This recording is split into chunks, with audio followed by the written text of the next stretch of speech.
He was sitting down, she was walking past a number of diners. He was the one who intervened. Someone needed to intervene. Everyone can accept that. Well, no, hang on a second. Why did anyone need to intervene? It was a peaceful protest. She had the right to walk where she was walking. Well, firstly, I mean, it's important to say that, you know, Mark Field has apologised. I think he clearly sees that what he did was wrong. So, Peter Bottomley, was it a proportionate response? Yes, it was. I would have done the same. When Hannah says she had a right to be there, you don't have a right to demonstrate somewhere else. If we're not able to peacefully protest, you know, then what is this democracy? It's an incredibly important part of our history as a country.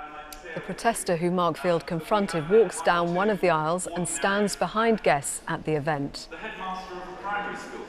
At the same time, dozens of other activists rush into the room. Here you can see another woman wearing a red dress being asked to leave. There's a commotion at the entrance where the activists start shouting while security staff try to usher them out of the room. And then you can see the other protester walking behind seated guests and towards Mark Field, where he jumps up from his seat and appears to grab her around the neck. And he marches her out of the room.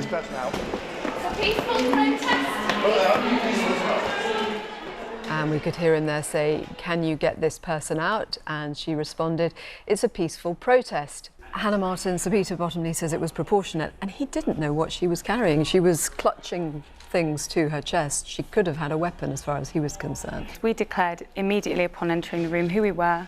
We said we were from Greenpeace. It was a female-led protest. And I think anyone who watches that video can see pretty clearly that she's walking behind him. She poses no threat to him. If he'd have wanted to get up and, you know, block her pathway, which many other people were doing much more peacefully in the rest of the room, he could have done so. He could have spoken to her. But instead, he slams her against a pillar and then grabs her by the neck and pushes her out. You know, he's not a police officer. He's not authorised to do that. He's a member of Parliament. He's an elected representative. And I don't think his behaviour was proportionate. I think anybody seeing the video would agree.